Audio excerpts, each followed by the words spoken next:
I think Washington was a very physical team, and Haverford was pretty physical in the paint. So we should have been able to handle it. We just didn't have our best game. I mentioned that to him before we started.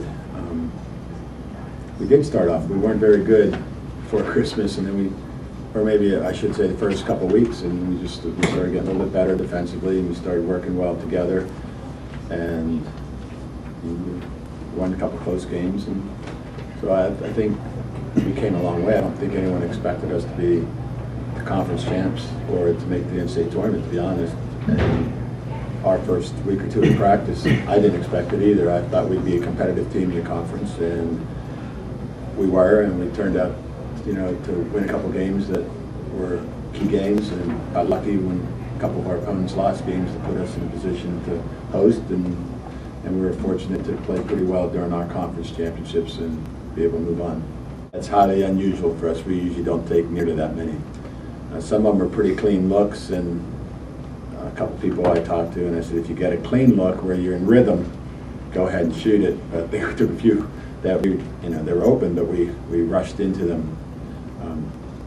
But that's not typically how we play, as far as shooting that many. Early in the second half, they went to their 1-2-2, and I thought we got some really good stuff out of it. We didn't make them all. I mean, you have to be finishing them to make them pay, and we didn't do that often enough. They hurt us on the boards, I thought, really badly, so we weren't getting many second opportunities. Their man, I thought we got some good looks out of it, and again, we didn't always finish the looks that we had typically that elbow jump shot area. We don't miss those very often. We're pretty good at that one, and tonight we weren't as good as we normally are. Well, coming in, I knew it was just going to be a new season, new level of play. So I was preparing for a hard game, which it was, and I think, and everybody wanted to win really badly, and everybody played so hard. So coming in, I was preparing myself for that. I think as a whole, like we were saying before, we came in thinking that we'd have a good season, but not anything great, but we wanted something great. So I think just our growth throughout the season was just so phenomenal, and just how hard we wanted it for each other. I thought it was nice to see that on my first year on a team, like to see how well we all worked together, and how we came from being not like the underdog, I guess, and then coming and being more of a dominant team. So I thought that was really fun, and I was proud of us all. Pain. How much does it hurt to lose a game like this, that we know that we played a good team and it was an NCAA tournament game, but we didn't play our best game, and so it probably hurts pretty much.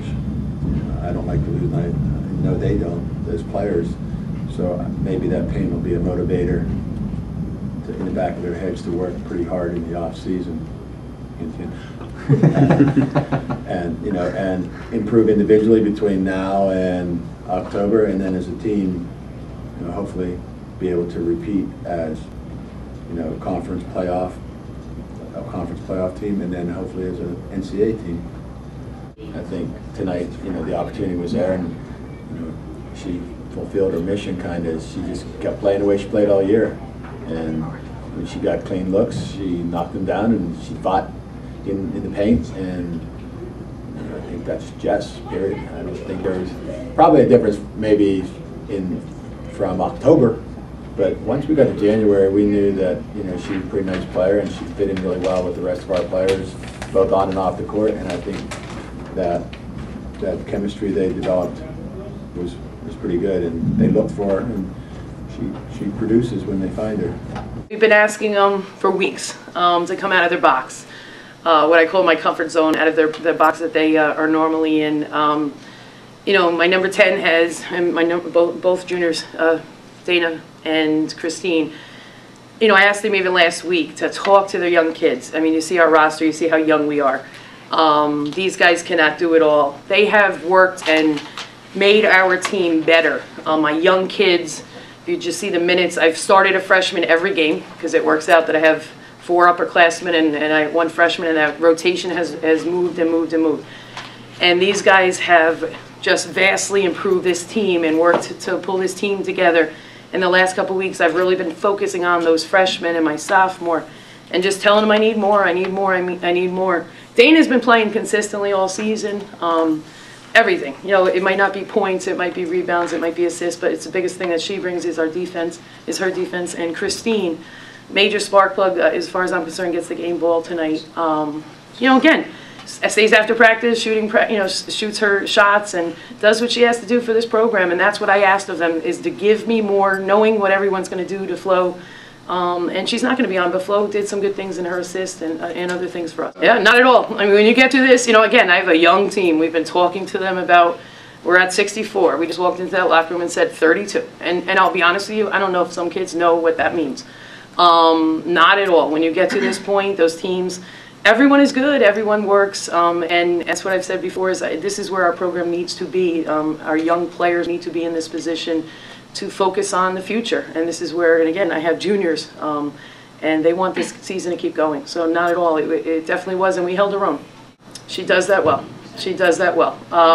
You know, we rotated around, we had her playing a 4 at times. I had Christine, again, Dana, we don't have a point guard. We've played without a point guard the entire season. Flo has put that on her back, and Christine took over, started calling the plays. We put Flo down low as a forward, and honestly, she was able to draw, I think, 1 or 2 fouls from number 42, and that was key. So, you know, they've moved. Dana has played 2. Dana went to a 5. They've done it all, and very proud of this group. It makes me feel good because I work really hard, and I always stay after practice and shoot, and it's nice to see results in a game. So, it felt good. I knew we weren't up by that much, so doing that was a really good feeling because I know we were on a good run, and for me doing that, I know we pulled away a little bit more, so I know we had a better chance of winning after that, and when we go on good runs, we always get a good momentum, and like, it's hard to stop us when we do that, so it felt really good. They just play together. You know, you saw us changing defenses left and right. You know, honestly, in the timeout, it's like, Coach, let's play 3-2. They're telling me what they feel comfortable with on the floor. So my philosophy is obviously to listen to them. They double team or switching something. You know, I've changed my philosophy in 20 years. If you watched our team, we never switch on screens. You look at our personnel. You know, I have maybe 1 forward, Dana 2 forwards on the floor at times. Christine's playing a forward, you know, at her size. So we can switch on screens this year, and we're doing a lot of that, and we're double teaming the ball, and it's all them. This entire team is playing with their heart. Like you said, Flo didn't have her game tonight, and other people stepped up.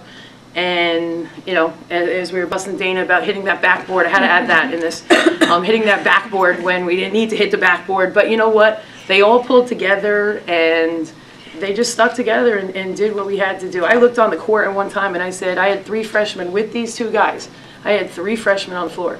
And, I mean, that's incredible. That's incredible for our program, and that's incredible for our leadership that we have on the floor. Again, different days, different people do different things. You know, they make mistakes. We don't have a perfect team out there. different, last year's with 2 All-Americans on the floor. I didn't expect them to make mistakes. This year we're making mistakes, but you know what? They're behind each other. They pat each other on the back, and they pick each other up. And if Christine's not on, Christine will get assist or Christine will rebound. And they did some great things on the floor. And it's not one, Flo is who she is, but again, she had an off night. She has many off nights. But these guys and a combination of her and our other junior on the floor and everyone else, they just work hard and they want it. They just want. I mean, they weren't even excited because they're not ending. They're not ready to end the season. They're exhausted. I do know that. So, but they're not ready to end the season. They want to keep going. They want to get past where we went last year, which is this round, with 2 All-Americans on our team.